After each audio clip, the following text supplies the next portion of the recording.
Turki Al-Sheikh has already told Conor that he would like to stage that fight, Ryan Garcia against Conor Benn in Las Vegas on Cinco de Mayo. What the fuck does that mean? Oh, is that right?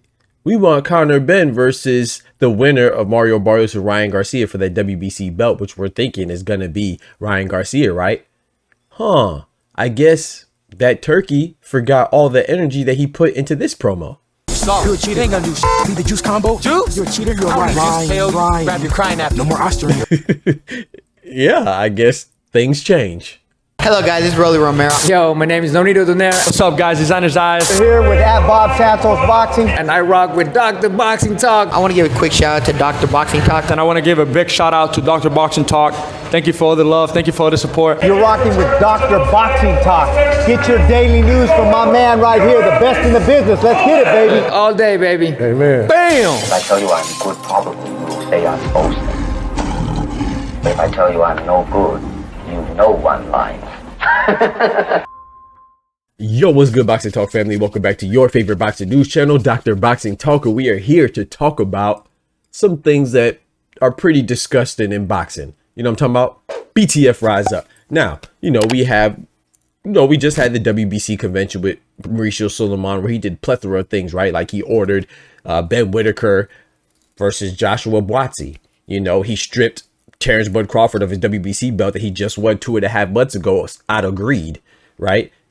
And he also elevated Conor Benn as the #1 mandatory fighter for the welterweight division for Mario Barrios' WBC belt. And the reason why that's odd is because Conor Benn's last fight wasn't at welterweight. His fight before that wasn't at welterweight. And his fight before that wasn't at welterweight. In fact, I don't even know the last time that he fought at welterweight. You see what I'm saying? That's why it's crazy. But in addition to that, Conor Benn is a cheater. And Ryan Garcia, who's fighting for the WBC belt, which is Mario Barrios' belt, he's also a cheater, right? And then Galal Yafai fought Francisco Rodriguez, and that was another cheater that Mauricio Sulaiman gave, I don't know what you want to say, the privilege of having an immediate rematch after cheating. The only reason why he reneged and took that back was because of the public outrage. We do not let people who are on the juice discuss real athletes. That's all. Because when Galal Yafai was cheated by Francisco Rodriguez, WBC thought it was appropriate to just call an immediate rematch with no reprimand or punishment towards Francisco Rodriguez. The point that I'm making is that they have a history of not caring about PEDs in the sport. But that's against the rules. What rules? Who cares? You guys care about the rules? No. Because not only did Ryan Garcia test positive for PEDs against Devin Haney, he turned around and got a title shot with the WBA and President Gilberto Mendoza against Rolly Romero, right, which was retroactively turned into a title shot because it was for an interim belt, right? And then he lost it.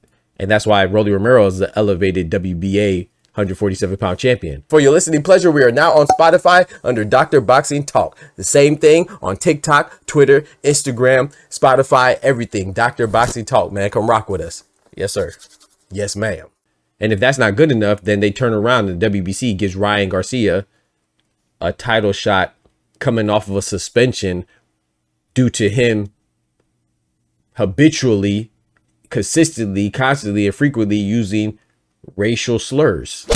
Isn't that crazy? So he's coming off of a loss and a title shot against Rolly Romero just to get thrown into another title shot against Mario Barrios for the WBC, fresh off a WBC suspension for using racial slurs. So they don't care about racism or PEDs. But they do care about the fees, though. That's why Terrence Bud Crawford got stripped. So anyway, it's just crazy, man. But what's even crazier is that Eddie Hearn flat out said, I was going to say alluded to, but no, he flat out said that Turki Al-Sheikh wants Conor Benn versus Ryan Garcia. But didn't Turki Al-Sheikh want Devin Haney versus Ryan Garcia?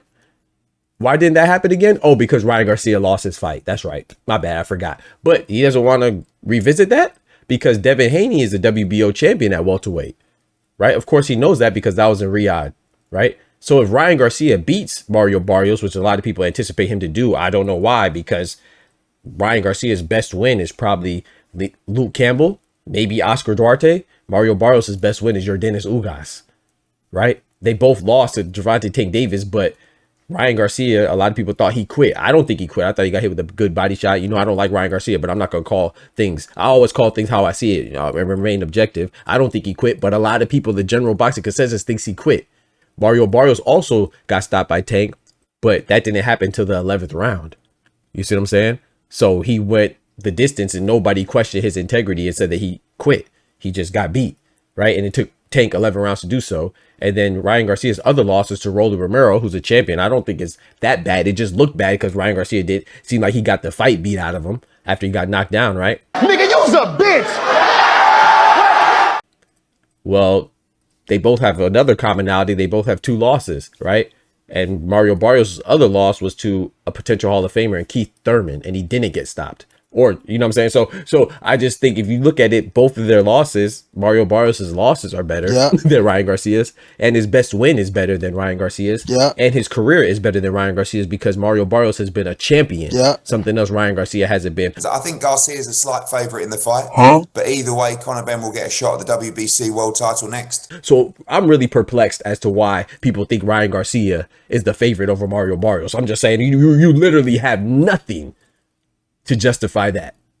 But that's your opinion. You know what I'm saying? That's their opinion. That's okay. I think it is a close fight. Shame on Mario Barrios. I think Mario Barrios is much better than he demonstrated in his last performance against the 46-year-old Manny Pacquiao. I definitely think he's better than that. And I really like Mario Barrios a lot. You know what I'm saying? I think that he's going to beat Ryan Garcia. But because of his lackluster performances and his back-to-back draws, one with the 46-year-old Manny Pacquiao, like I said, and then before that was the Abel Ramos, right? I think that it should be considered a close fight, but I'm going with Mario Barrios, but I don't think it's a shoe, and I do think Ryan Garcia has a good chance of coming out victorious. I just don't think he will. Now, with that being said, if Ryan Garcia was to come out victorious, wouldn't you want to revisit the rematch with Devin Haney now, because there's higher stakes? It'll be for a unification right now, potentially, right? If Devin Haney already has a WBO belt, then Ryan Garcia would have acquired the WBC belt, and they could settle their unfinished business in a rematch with no PEDs and nobody coming in overweight, Ryan Garcia on both counts, right? And then they could settle the score, and then it'll be for 2 belts. It'll be for unification. Why wouldn't you want that? If you were ever going to want a rematch between a guy who's accomplished, the youngest undisputed champion in the 4-belt era on the male side, the youngest is Gabriela Fundora, shout out to her, one time for the ladies. But if you're ever going to want a much more decorated fighter, much more accomplished fighter, an actual consummate professional in Devin Haney to rematch a cheater, habitual cheater, racist, Ryan Garcia, wouldn't you want it to happen now when they're both champions? So I think this is crazy that we're even saying that we want somebody to interrupt that. And if we do want somebody to interrupt that, why would that somebody be Conor Benn? Like I said, I get it because of WBC and President Mauricio Solomon. They're the ones that said that Conor Benn will get the winner. I get it. They said that. They declared that. But this is Turki Al-Sheikh. Turki Al-Sheikh doesn't play by the rules of the sanctioning bodies. He does what he wants, right? So it's very alarming to hear that Eddie Hearn, who is like this, or should I say like this, because they be holding hands, right? No, Shout out to Eddie Hearn and Turki Al-Sheikh. I know it's different customs and cultures. I'm not knocking it. I just thought it was funny because when you say like this, that means people are close, but they really be like this. They be multiple hands intertwined. You see what I'm saying? But I just think it's very alarming that Eddie Hearn, who has a vendetta against Devin Haney, right? For whatever reason, because when he used to promote Devin Haney, he said that Devin Haney is probably the pound for pound best. Remember Eddie Hearn said that, right? But now he has a vendetta against Devin Haney, knocking Devin Haney as much as he can.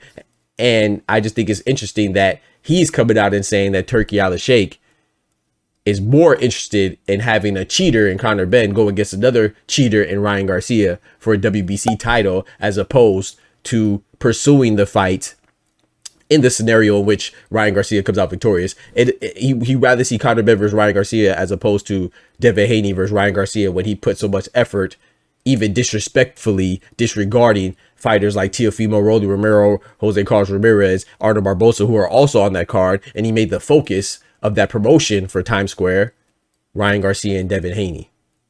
even though they weren't fighting each other. You're a cheater. Ain't gonna do shit. Be the juice combo. Juice? You're a cheater. You're right. Ryan. Grab your crying apple. No more oyster in your. So he did all that just for when the opportunity presents himself to overlook Devin Haney versus Ryan and put Ryan versus Conor Benn. Huh?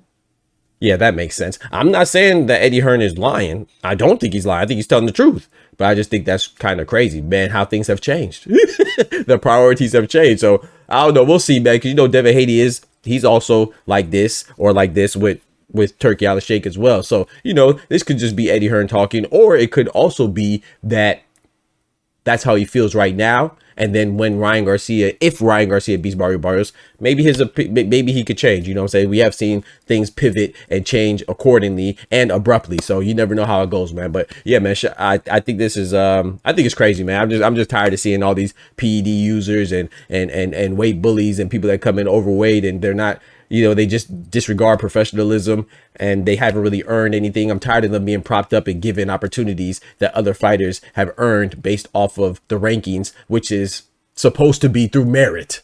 But how could it be through merit when a guy who never fought in the division in recent memory has been propped up to #1 position just on a whim because he's popular? You don't even know which one I'm talking about because it happened to two guys, Ryan Garcia and Conor Benn. But I was talking about Conor Benn right there. You know what I'm talking about? But also it's applicable to Ryan Garcia as well. It's disgusting. But you let me know what you think about that in the comments. Don't forget to smack that like button. But most importantly, too, remember with God, we can do anything. Without God, we're nothing. And keep in mind, for those of you that like audio only, we are on Spotify, baby. Yeah, check it out. Check it out. And tap in with the newsletter because that's when I really get into the finer details of boxing, how it works in the ring and outside the ring as far as the politics and politics. So it's a free newsletter. The link will be below, pinned at the top of the comments. Tap in with your boy. I appreciate y'all. The doctor's out. Peace. From the hood to college, both worlds they had to meet. 6 degrees between us, so cold we're about to freeze. But we're Florida boys, hot takes, we bring the heat. We're moving the culture, the engineers to the streets.